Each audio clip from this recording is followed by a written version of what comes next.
Venís a presentar tu nuevo libro, el libro de los placeres prohibidos a la ciudad de Rosario. Contame un poco de qué va esta obra. Bueno, en principio debo decir que venir a Rosario a presentar un libro para mí es una suerte de cábala, porque el primer lugar donde presento una novela siempre es Rosario. Después puedo terminar en Estambul, en Pekín, nunca sé dónde termina el libro, pero el primer punto siempre es Rosario. El libro de los placeres prohibidos es una novela que yo defino como un thriller, una novela que tiene la estructura de un policial, que transcurre en la Edad Media, en la Alemania del siglo XIV, y el libro se inicia con un asesinato. El lector inmediatamente quiere saber quién es el asesino, y como los policiales clásicos, justamente lo que se trata es de tomar este potencial desafío del lector y ver si descubre al asesino. El protagonista de esta novela es un personaje del cual yo creía saberlo todo, y cuando empecé a investigar descubrí que no sabemos nada, que es Gutenberg. De Gutenberg tenemos una idea completamente escolar. Si preguntamos quién es Gutenberg, nos van a decir que es el inventor de la imprenta, de los tipos móviles, el padre del libro tal cual lo conocemos. Bueno, eso justamente no fue Gutenberg. Fue un genio, sin duda, quizás su pesar. Porque en realidad Gutenberg no inventó una máquina para imprimir libros, sino que inventó un dispositivo para falsificar manuscritos. Los libros eran manuscritos, había copistas que estaban 1 año, 2 años, trabajando en esos talleres oscuros y fríos, y perdían la salud escribiendo libros. Y cuando terminaban de escribirlo, tenían un tesoro. Un libro valía el equivalente a un palacete en cualquier ciudad europea. Para hacer una evidencia, podríamos decir que valía entre 1 y 2 millones de euros un libro. Entonces, claro, cuando la Iglesia descubre el potencial, pero además descubren la farsa de Gutenberg con sus socios, y de hecho su socio, Fust, fue encarcelado por vender libros apócrifos. Y claro, entonces el poder descubre que tiene una buena y una mala noticia. La buena noticia era que este invento iba a poder masificar los libros sagrados. Pero la mala noticia era que eran mucho más los libros prohibidos que los libros sagrados. El Index Librorum Prohibitorum era una extensa lista de libros que no podían tener acceso público, pero que además, si se masificaban, iba a ser obra del demonio. De modo que es curioso, porque se habló en ese momento de la muerte del libro. Discusión que hoy está vigente. El libro digital se supone que va a reemplazar el libro impreso, cuando el libro impreso surgió también como una falsificación, porque es interesante, el libro virtual surge como una falsificación, surge como libro pirata, y después se instaura como industria. Y con el libro impreso pasó exactamente lo mismo. Federico, ¿por qué esa fascinación por los personajes históricos y por algunos costados oscuros de los personajes históricos? Porque siempre nos queda de la historia su lado más pobre.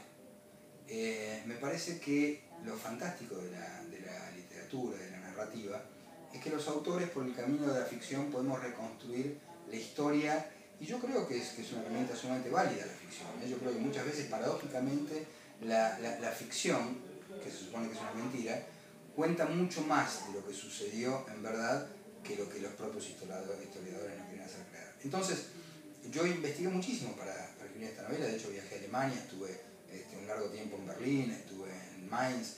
En el libro reproduzco varios pasajes de los documentos que encontré, y todo lo que se conoce de Gutenberg justamente es a raíz de los juicios que se le hicieron, los archivos que todavía están de los juicios a Gutenberg, e incluso un archivo delicioso, que es una mujer que le inicia un juicio a Gutenberg, una jovencita, Emmeline se llamaba, por falsa promesa de matrimonio.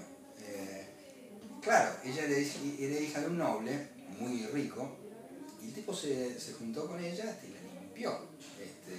Se dedicó a sacar la plata escrupulosamente a su padre, y con ese dinero montó su primera imprenta clandestina. Además, todo tenía visos cinematográficos, porque la primera imprenta donde se establece Gutenberg era en las ruinas de una abadía abandonada.